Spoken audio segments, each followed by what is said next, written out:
A new poll showing support for same-sex marriage reaching all-time highs.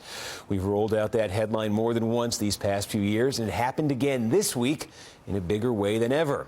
This with a new Washington Post ABC News poll showing that 59% of Americans now say they support same-sex marriage, is the highest number ever recorded in that poll on this question, with just 34% who say they're opposed. That 25-point spread is the widest margin ever tracked. It is the latest marker of how thoroughly and rapidly public opinion has changed and is changing on this subject in just the last decade. Back in 2004, when George W. Bush's re-election campaign infamously leaned on same-sex marriage opposition to drum up enthusiasm and turnout, 55% of Americans said they opposed it and just 37% supported it. But those numbers have now more than reversed nationally. And so once again, this is an issue that's a potentially potent political weapon, just like it was in 2004, except basically in reverse. This poll shows same-sex marriage has wide support, almost completely across the board. 70% support among white Catholics, 56% support among Hispanics. The only major resistance is from white evangelical Protestants, where only 28% support it and 66% remain opposed. There is still as well significant opposition among the elderly, although even among older Americans, support for same-sex marriage wins out by a slight 47 to 43% margin. These data points pose a conflict for certain kinds of Democrats, because to have a future in the Democratic Party, especially if you have national aspirations, you have to get this issue right. And within the Democratic Party, national support for same-sex marriage is now at 70%. But to make it to the national stage, you have to win in your home state first. And there are still plenty of states in America where supporting same-sex marriage is far from the majority view. These are states where the electorate may be disproportionately composed of evangelicals and older voters. States like Kentucky, the bluegrass state, home of the Wildcats. It's been just a little over 8 months since the Supreme Court struck down the Defense of Marriage Act. That was a law that barred federal benefits from same-sex couples.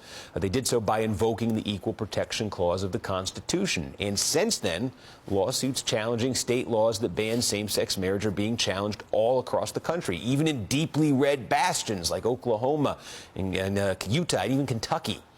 The politics of same-sex marriage are basically the complete opposite in Kentucky of what they are nationally. In the latest poll there, 55% of the state's registered voters say they oppose it, with 35% supporting it. That's where America as a whole was 10 years ago. But back 10 years ago, opposition in Kentucky was even stronger. In the 2004 general election, 75% of Kentuckians voted to amend the state constitution to limit marriage to one man and one woman.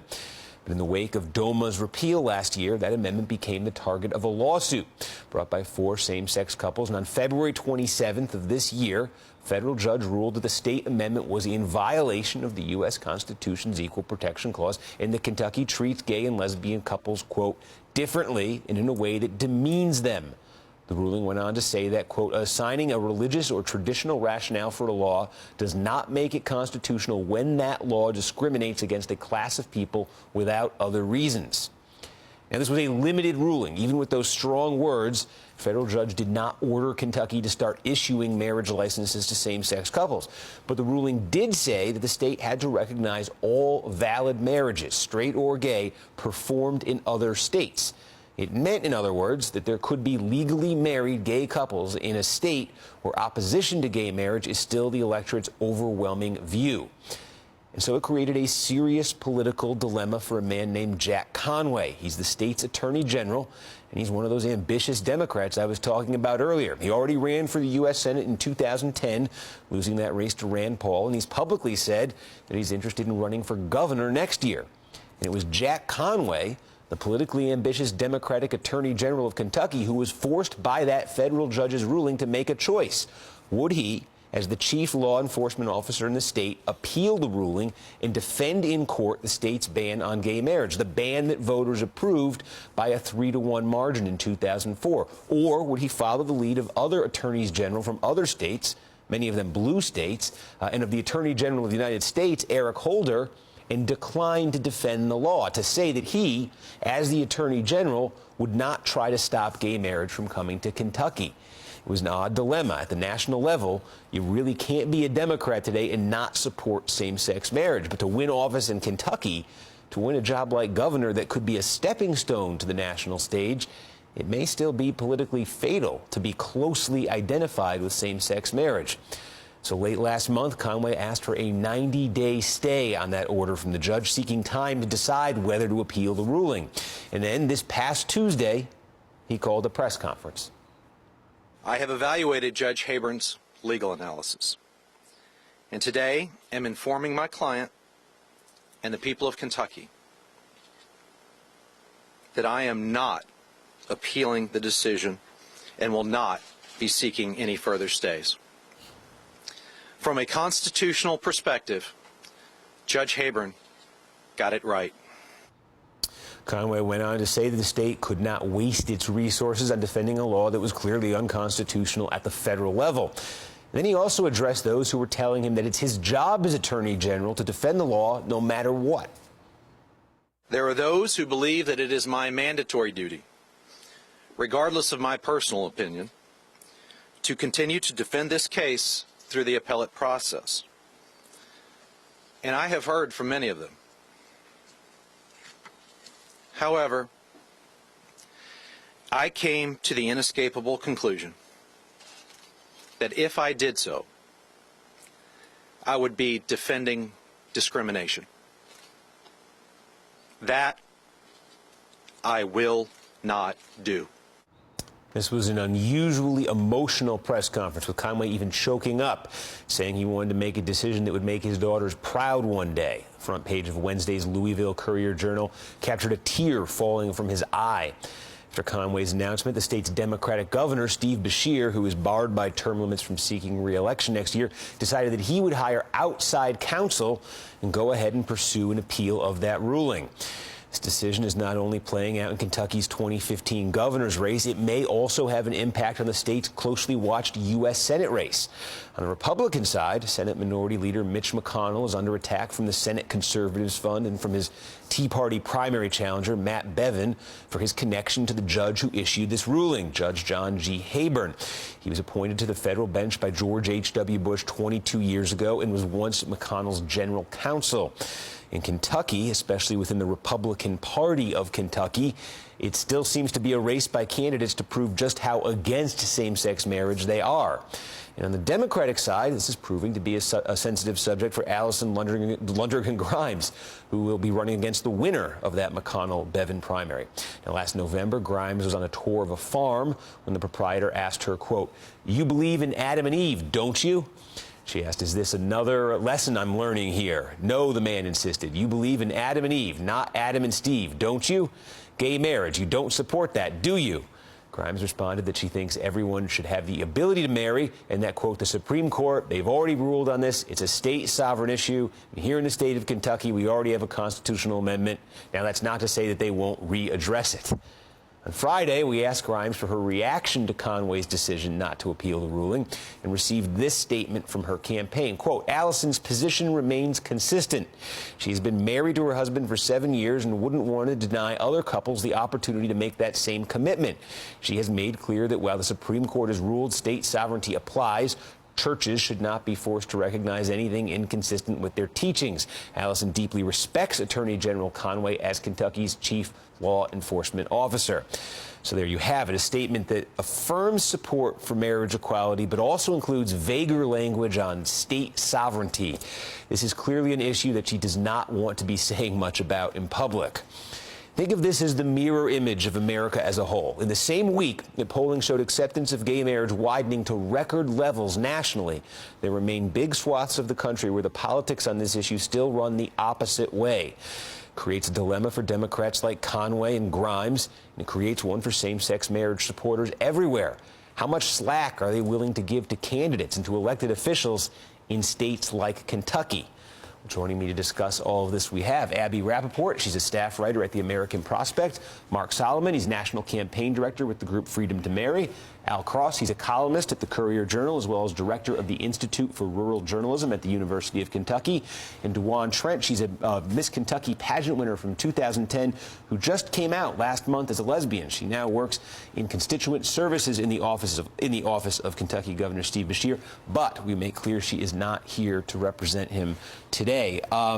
So, Al, I guess I'm so interested in this particular topic because in Kentucky in particular, red state in America as a whole, but in Kentucky in particular, because this is one of those states where it's trended so red at the federal level when it comes to presidential elections. I think Mitt Romney carried it by 23 points.